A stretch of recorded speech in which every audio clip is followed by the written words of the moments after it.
सावन चल रहा है और सावन में कर रहे हैं लोग फास्टिंग, जो कि बहुत अच्छी चीज़ है। फास्टिंग का effect cancer, tumour, arthritis, gut health, heart health, brain health, हर एक चीज़ के ऊपर बहुत अच्छा पॉजिटिव इफेक्ट आता है। फैट लॉस तो बस एक छोटा सा पार्ट हो गया इसका। तो इस वीडियो में ना हम आर वाइज चलेंगे कि स्टार्टिंग के 12 आवर्स में क्या होते हैं, स्टार्टिंग के 24 आवर्स में क्या करते हैं। तो इसमें हम 1 डे फास्टिंग भी कंसिडर करेंगे और प्रोलॉन्ग फास्टिंग भी, मतलब 2 दिन 3 दिन का फास्टिंग भी करेंगे। तो हम स्टार्ट करते हैं इस वीडियो को। तो देखो, आपके फास्टिंग के स्टार्टिंग के 10 आवर्स में बेसिकली आपने जो कुछ भी खाया होता है वो सारा चीज डाइजेस्ट हो जाता है, आपका गट बिल्कुल क्लियर हो चुका होता है। इतना ही होता है स्टार्टिंग के 10 घंटे में। अब आते हैं हम लोग 12 आवर में, कि फास्टिंग को 12 घंटे हो चुके हैं। तो यहाँ पे दो चीज़ें आती हैं। पहला होता है कि आपका इंसुलिन का लेवल कम हो जाता है। दूसरा, आपका ग्रोथ हार्मोन इंक्रीज कर जाता है। मैं आपको एक जनरल आइडिया दे देता हूँ। जितना भी क्रोनिक कंडीशन है, आपका ब्रेन से रिलेटेड हो या फिर अर्थराइटिस हो, कोई इम्यून रिलेटेड डिजीज हो, जितना भी क्रोनिक पेन होता है, क्रोनिक कंडीशंस होते हैं, उन सभी का लिंक कहीं ना कहीं इंसुलिन से होता है, इंसुलिन रेजिस्टेंस से होता है। और एक पल को जब आपका इंसुलिन कम होना स्टार्ट होता है, तो इसका मतलब है कि इंसुलिन रेजिस्टेंस भी धीरे धीरे कम होना स्टार्ट होता है। तो ये हर क्रोनिक कंडीशन में भी बहुत बेनिफिशियल होता है फास्टिंग। अब आते हैं ग्रोथ हार्मोन के ऊपर। ग्रोथ हार्मोन, जैसा कि नाम सजेस्ट कर रहा है, कि ये बॉडी के ग्रो करने में हेल्प करता है। बेसिकली ये जो होता है, ये प्रोटीन सिंथेसिस वाला हार्मोन है। ये प्रोटीन सिंथेसिस, मसल बिल्डिंग के लिए रिस्पॉन्सिबल होता है। ये हार्मोन एक एंटी एजिंग हार्मोन होता है। ये एक बहुत अच्छा फैट लॉस हार्मोन है। इसकी वजह से फैट लॉस बहुत तेजी से होता है। ये आपके जॉइंट्स को प्रोटेक्ट करके रखता है। ये जॉइंट की हेल्थ के लिए बहुत अच्छा होता है। तो हमारे स्टार्टिंग के 12 आवर्स में हमारा ग्रोथ हार्मोन इंक्रीज हो गया और हमारा इंसुलिन डिक्रीज हो गया। अगर आप फास्टिंग 18 घंटे करते हो, तो ये 12 से 18 घंटे के बीच में क्या अंतर आता है। 18 घंटे पे ना एक बहुत चमत्कारी चीज होता है, ऑटोफैगी। ऑटो मीनिंग सेल्फ, फैगी मतलब खाना, जिसमें कि हमारा सेल जो होता है हमारे बॉडी पार्ट्स को, डेड प्रोटीन्स को, डेड सेल्स को, या फिर डिफॉर्म प्रोटीन को, इन चीजों को कंज्यूम करने लगता है। एमाइलॉइड, आपने नाम सुना होगा अल्जाइमर डिजीज का, जिसमें कि ब्रेन में एमाइलॉइड डिपॉजिट हो जाता है। एमाइलॉइड बेसिकली एक डैमेज्ड प्रोटीन होता है जो कि जाके ब्रेन में डिपॉजिट हो जाता है, जिसकी वजह से अल्जाइमर बीमारी होती है। एमाइलॉइड जो है आपके हार्ट में भी जाके डिपॉजिट हो सकता है, बॉडी के किसी भी एरिया में डिपॉजिट हो जाता है। इस कंडीशन को एमाइलॉइडोसिस कहते हैं। तो आप जब 18 घंटे तक हो रहते हो, तो ऑटोफेगी में एमाइलॉइड प्लैक को भी खाना स्टार्ट कर देता है हमारा शरीर। एट द सेम टाइम हमारे बॉडी में बहुत सारे ऑक्सीडेंट्स बनना स्टार्ट होते हैं। ऑक्सीडेंट्स जैसे कि हाइड्रोजन पर फॉर एग्जाम्पल H2O2। ये बेसिकली बैक्टीरिया, वायरस, फंगस, इन सभी को किल करता है। उसके बाद इनके भी प्रोटीन को, डीएनए को, इन सभी को हमारा बॉडी यूज कर लेता है एनर्जी प्रोडक्शन के लिए। 18 घंटे पे एक और चीज होता है ब्रेन लेवल पे, वो होता है कि नए नए न्यूरोकेमिकल्स फॉर्म होते हैं हमारे ब्रेन में, जो कि हमारे फोकस को इंक्रीज कर देता है, हमारे अटेंशन स्पैन को इंक्रीज करता है, हमें स्पिरिचुअली मोर कनेक्ट करता है। इस वजह से आप लोगों ने देखा होगा कि मंदिर जाने से पहले लोग फास्ट करते हैं। ये बोलते हैं कि मैं कल मुझे मंदिर जाना है, तो मैं अब सुबह खाली पेट ही मंदिर जाऊंगा।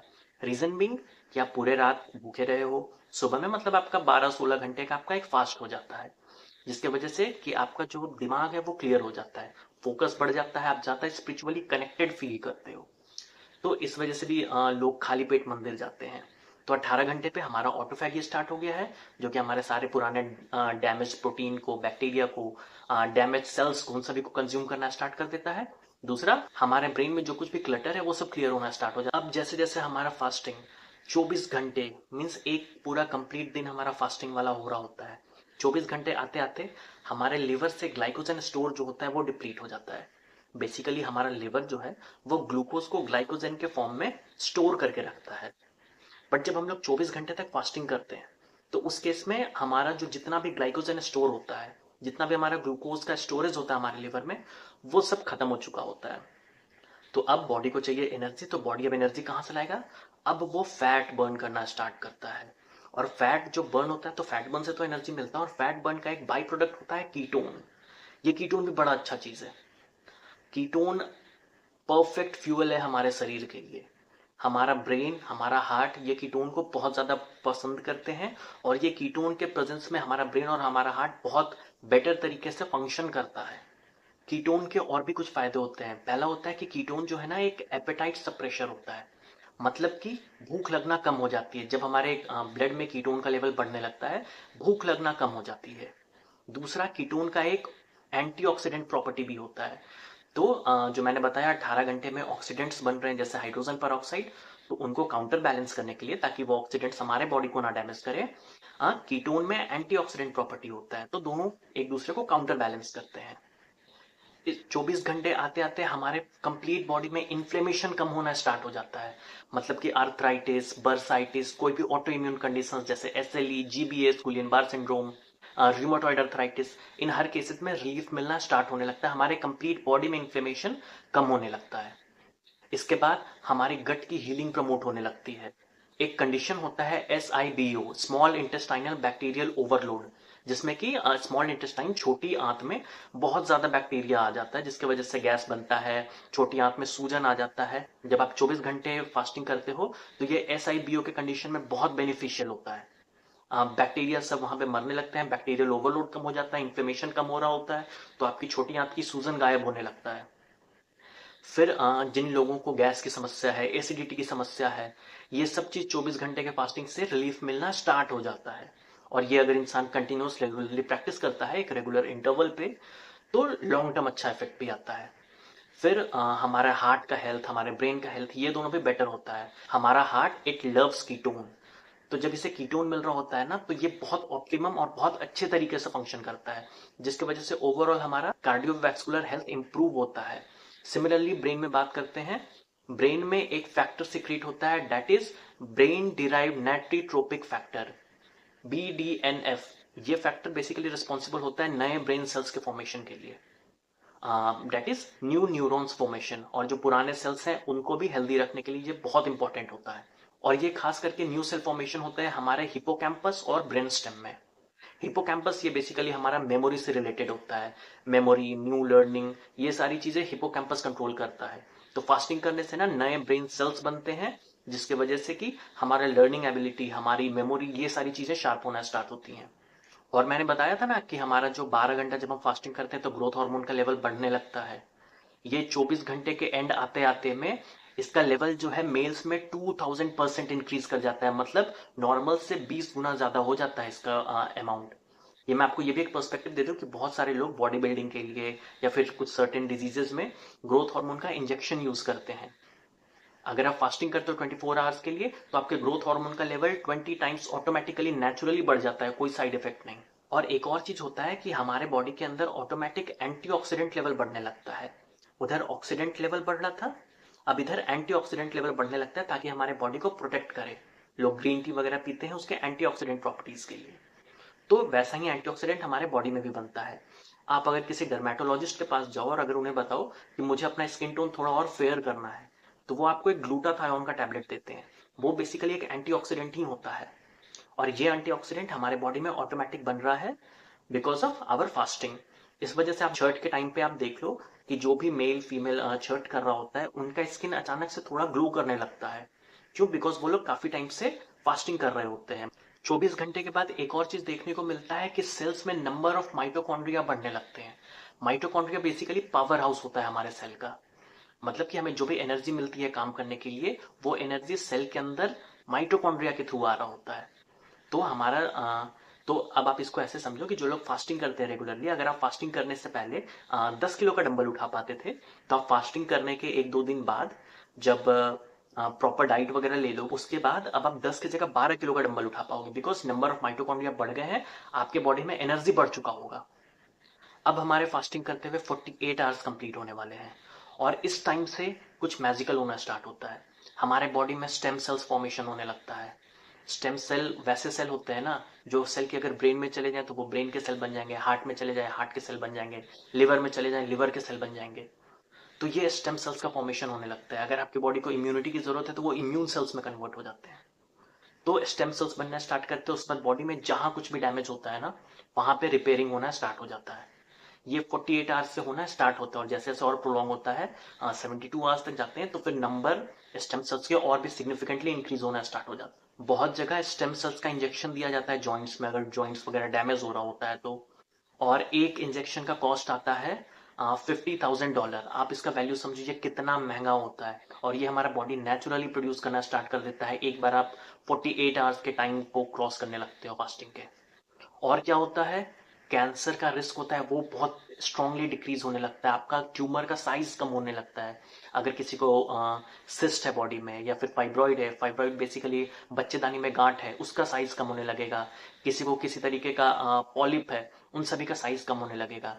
कैंसर के चांसेस बहुत कम हो जाएंगे। ट्यूमर का साइज कम होने लगता है, रीजन कि जो ट्यूमर सेल्स होते हैं या जो कैंसर के सेल्स होते हैं, उन सभी को ग्रो करने के लिए चाहिए होता है ग्लूकोज। अब हम इतने टाइम से फास्टिंग में हैं, ग्लूकोज तो मिल नहीं रहा है। हमारे बॉडी में क्या प्रेजेंट है? कीटोन। ये कैंसर सेल्स, ये ट्यूमर सेल्स कीटोन को यूटिलाइज नहीं कर सकते हैं। भूख के वजह से ये सारे सेल्स मरना स्टार्ट हो जाते हैं।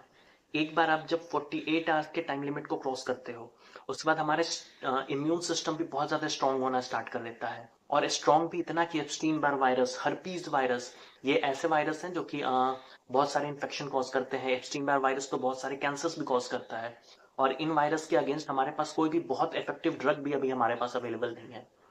लेकिन 48 आवर्स फास्टिंग के बाद हमारा इम्यून सिस्टम इतना स्ट्रांग होना स्टार्ट हो जाता है कि ये एप्स्टीन बार वायरस और हर्पीज वायरस को भी अटैक करके मारना शुरू कर देता है। सब कुछ बिल्कुल नेचुरली। एक और चीज होती है कि हमारे सेल्स के अंदर ना रेजिस्टेंस डेवलप हो जाता है। रेजिस्टेंस टुवर्ड्स एनी स्ट्रेस, कोई भी बॉडी के ऊपर स्ट्रेस आता है, हमारा सेल इतना स्ट्रांग हो चुका होता है कि उससे स्ट्रेस से लड़ने को तैयार होता है। इसका मैं एक प्रैक्टिकल एग्जांपल देता हूँ। सपोज करो कि कोई इंसान है, उसको किसी तरीके का कैंसर है, और वो काफी टाइम से रेगुलर इंटरवल पे प्रोलॉन्ग फास्टिंग को प्रैक्टिस करता है। तो इसके वजह से क्या होगा कि उसका कैंसर ज्यादा ग्रो हो नहीं पाएगा। क्यों? क्योंकि ऑलरेडी फूड, जो ग्लूकोज जो चाहिए उस कैंसर को ग्रो करने के लिए, वो प्रॉपर अमाउंट में उसे मिल नहीं रहा होगा। तो ऑलरेडी वो जो कैंसर सेल्स होंगे वो वीक होंगे। अब अगर ऐसे पेशेंट में कीमोथेरेपी स्टार्ट कर दो तो बहुत अच्छा रिजल्ट आता है कीमोथेरेपी का। एक तो ऑलरेडी आपका कैंसर सेल बहुत कमजोर हो चुका है, दूसरा आपका खुद का जो बॉडी सेल्स है वो रेजिस्टेंस हो चुका है स्ट्रेस के, मतलब वो आपका सेल, जो आपका हेल्दी सेल है वो और स्ट्रांग हो चुका है, और आपका कैंसर सेल बहुत वीक हो चुका है। अब जब आप कीमोथेरेपी ऊपर से दोगे तो कैंसर सेल बहुत जल्दी मरना स्टार्ट होंगे। अदरवाइज अगर आप एक किसी नॉर्मल इंडिविजुअल में अगर कीमोथेरेपी चलता है तो बहुत ज्यादा साइड इफेक्ट उसके खुद के शरीर पे होता है। अब देखो, कैंसर सेल भी तो होता अपना ही सेल है। तो जब कीमोथेरेपी दिया जाता है उस कैंसर सेल को मारने के लिए, तो वो हमारे हेल्दी सेल्स को भी डैमेज करते हैं। इसलिए जिन भी लोगों को कीमोथेरेपी चल रही होती है उनका कंडीशन बहुत खराब होता है। उनका पूरा शरीर सूख चुका होता है क्योंकि अपने सेल भी मर रहे होते हैं। बट अगर कोई इंसान रेगुलरली प्रोलॉन्ग फास्टिंग एक रेगुलर इंटरवल पे प्रैक्टिस करता है तो उसके जो हेल्दी सेल्स है वो बहुत स्ट्रांग हो जाते हैं कि कीमोथेरेपी को भी सस्टेन कर ले। मतलब कीमोथेरेपी से भी उनके हेल्दी सेल्स को बहुत ज्यादा डैमेज नहीं पहुंचता है। अब एक बार जब आप 72 आवर्स को क्रॉस करने लगते हो या 72 आवर्स के अराउंड पहुंचने लगते हो, तो ब्रेन में डोपामिन डिटॉक्स होना स्टार्ट होता है। एंजाइटी, डिप्रेशन, ये सब खत्म होना शुरू हो जाता है।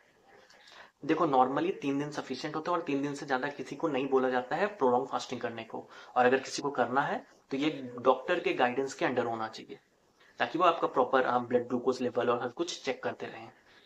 अगर इस फास्टिंग पीरियड में अगर आप अपना थायराइड टेस्ट कराते हो तो आपके थायराइड का जो हार्मोन है T3, वो आपका कम आएगा, और जो TSH होता है वो नॉर्मल आएगा।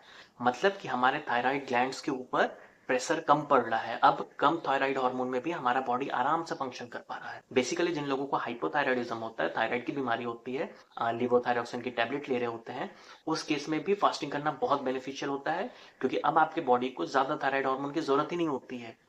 आपका बॉडी ऑलरेडी हीलिंग फेज में जा चुका होता है। एक इंसान था एंगस बार्बरी। ये स्कॉटलैंड का आदमी था और काफी ऐसा हेल्दी, काफी मोटा था। इसने 382 डेज तक फास्टिंग किया है। मतलब कुछ भी नहीं खाया था, सिर्फ पानी पीता था, इलेक्ट्रॉल पाउडर पीता था, ग्रीन टी एंड कॉफी, इन 4 चीज के अलावा कुछ भी नहीं था। ये वर्ल्ड रिकॉर्ड है 382 डेज। और इसके बाद इसका मोटापा भी काफी कम हो गया था, काफी फिट हो गया था ये। तो कहने का मतलब है कि अगर आपके बॉडी में फैट है ऑलरेडी, तो फास्टिंग करना आपके लिए टोटली सेफ होता है। मैं बता देता हूँ, जैसे कि कोई इंसान अगर 3 दिन 4 दिन अगर फास्टिंग करने का प्लान कर रहा है, तो सबसे पहले तो उसे ग्रेजुअली करना है। मतलब कि आप जब पहली बार अटेम्प्ट कर रहे हो तो 12 घंटा या 16 घंटा तक फास्टिंग करो। नेक्स्ट टाइम अटेम्प्ट में आप 24 घंटे के लिए करो, पूरा एक दिन फास्टिंग करो। नेक्स्ट अगले अटेम्प्ट में आप 2 दिन जाने की कोशिश करो। उसके अगले अटेम्प्ट में आप 3 दिन जाने की कोशिश करो। साथ में आप जब भी दो एक दिन 2 दिन से ऊपर अगर आप फास्टिंग कर रहे हो, तो उस केस में आप जरूर से इलेक्ट्रॉल पाउडर आप जरूर कंज्यूम किया करो पानी में डाल के, ताकि आपके बॉडी में इलेक्ट्रोलाइट बैलेंस बना रहे। आप कॉफी पी सकते हो, आप ग्रीन टी पी सकते हो, इन चीजों को कंज्यूम किया जा सकता है। बट बेटर होगा कि अगर आपको बिल्कुल एक सेफ, बिल्कुल सिंपल सा अगर आपको फास्टिंग करना है, तो जो बेस्ट है वो ये है कि आप सिर्फ पानी पियो, पानी में नमक डालकर पियो, इलेक्ट्रोलाइट डाल करके पियो, इतना सफिशियंट है। आप कॉफ़ी ग्रीन टी भी कंज्यूम कर सकते हो, बट बेटर होगा कि आप सिर्फ पानी, इलेक्ट्रोलाइट और सोडियम मतलब सॉल्ट के ऊपर निर्भर करो। इतना सफिशियंट है, आप 3 दिन फास्टिंग करो, सफिशियंट है, कोई डॉक्टर के गाइडेंस की ज़रूरत नहीं है, बहुत हेल्दी है और बहुत ज़्यादा बेनिफिशियल है ये आपके लिए। तो मैंने ये वीडियो बनाया था सावन का देख करके कि अभी सावन का टाइम है, लोग फास्टिंग कर रहे हैं, तो लोगों को थोड़ा हेल्दी फास्टिंग के बारे में बताया जाए। तो आपको ये वीडियो कैसा लगा आप बताइए। अगर आपका कोई नॉलेज में इन्हांसमेंट हुआ तो प्लीज़ वीडियो को लाइक कर दो। ऐसा ही सिमिलर इन्फॉर्मेटिव वीडियो मैंने किडनी स्टोन के ऊपर भी बताया है, जिसमें कि मैंने होम रेमेडीज भी इन्वॉल्व किए हैं। आप घर पे बैठे बैठे कैसे कौन कौन से अपने खान पान में सुधार करके एप्पल साइडर विनेगर और इस तरीके के अलग अलग होम रेमेडीज का यूज करके कैसे अप टू 10 mm तक के स्टोन को बिना सर्जरी के ही आप रिमूव कर सकते हो। तो वीडियो आपकी स्क्रीन के ऊपर डिस्प्ले हो रहा होगा। Thank you.